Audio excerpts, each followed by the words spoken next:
Di sini kami akan menjelaskan tentang persamaan dan perbedaan teori evolusi Darwin dan Al-Quran. Simaknya videona. Teori evolusi Darwin dan Al-Quran memiliki beberapa persamaan dalam menjelaskan asal-usul kehidupan dan perkembangan spesies. Berikut beberapa contoh. Yang pertama, persamaan konsep. Persamaan konsep terbagi menjadi beberapa. Yang pertama, perkembangan spesies.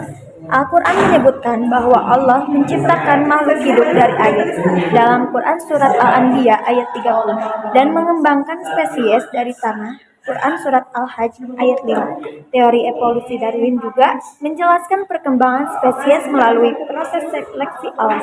Yang kedua, kesatuan asal. Al-Quran menyebutkan bahwa semua makhluk hidup berasal dari sumber yang sama. Quran Surat Al-Baqarah ayat 164. Teori evolusi Darwin juga menyatakan bahwa semua spesies berasal dari sumber yang sama. Yang ketiga, perubahan dan adaptasi. Al-Quran menyebutkan bahwa Allah mengubah dan mengadaptasi makhluk hidup sesuai dengan lingkungan. Quran Surat Al-Furqan ayat 2. Teori evolusi Darwin juga menjelaskan adaptasi spesies melalui proses seleksi alam. Yang kedua yaitu keterbatasan persamaan, dibagi menjadi 3. Yang ke-1 yaitu mekanisme evolusi. Teori evolusi Darwin menjelaskan mekanisme evolusi melalui seleksi alam, mutasi, dan genetik. Al-Quran tidak menjelaskan mekanisme evolusi secara detail. Yang kedua yaitu waktu dan skala. Teori evolusi Darwin menjelaskan proses evolusi dalam skala waktu geologi. Al-Quran tidak menyebutkan waktu dan skala evolusi secara spesifik. Yang ketiga yaitu tujuan evolusi. Teori evolusi Darwin tidak menyebutkan tujuan evolusi. Al-Quran menyebutkan bahwa evolusi memiliki tujuan untuk menguji dan memperbaiki manusia. Berikut adalah perbedaan antara teori evolusi Darwin dan Al-Quran. Perbedaan utama. Yang pertama, mekanisme evaluasi.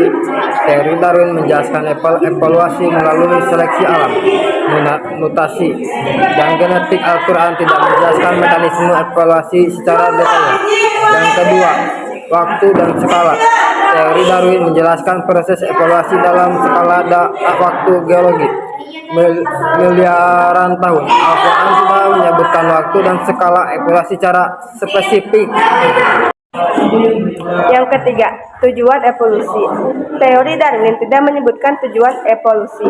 Al-Quran menyebutkan bahwa evolusi memiliki tujuan untuk menguji dan memperbaiki manusia. Yang keempat, penciptaan manusia. Teori Darwin menjelaskan bahwa manusia berevolusi dari primata.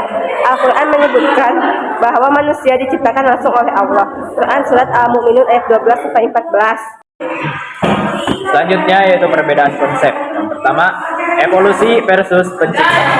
Teori Darwin menjelaskan evolusi sebagai proses alami, sedangkan Al-Quran menyebutkan penciptaan sebagai tindakan Allah. Dan yang kedua yaitu peran Allah. Teori Darwin tidak menyebutkan peran Allah dalam evolusi, sedangkan Al-Quran menyebutkan Allah sebagai pencipta dan pengatur alam semesta. Yang ketiga yaitu kehadiran spesies. Teori Darwin menjelaskan kehadiran spesies melalui evolusi. Al-Quran menyebutkan kehadiran spesies sebagai tanda-tanda kekuasaan Allah. Dan yang keempat, kematian dan kehidupan. Teori Darwin menjelaskan kematian dan kehidupan sebagai proses alami, sedangkan Al-Quran menyebutkan kematian dan kehidupan sebagai kehendak Allah.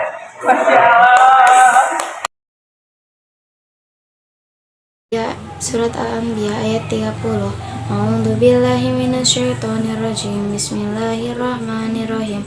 Awalam yarul ladzina kafaru annas samawati wal ardu kanata ratqan fafataqnahuma waja'alna minal ma'i kulla syai'in hayy afala yu'minu. Qara ayat 164. Bismillahirrahmanirrahim.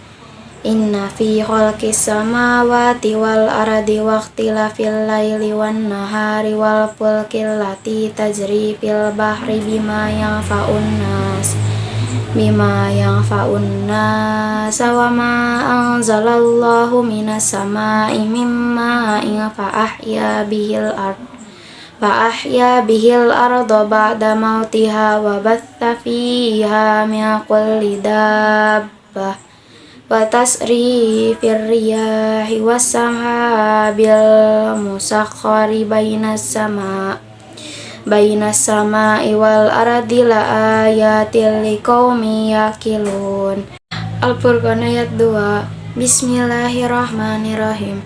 Alladzi lahu mulku samawati wal ardi wa lam yattakhid waladan wa lam yakul lahu syarikun fil mulki wa khalaqa kulla syai'in faqaddarahu taqdira. Surat Al-Hajj ayat 5. Bismillahirrahmanirrahim. Ma tasbiqu min ummatin ajalahu wa ma yastakhirun. Shadaqallahul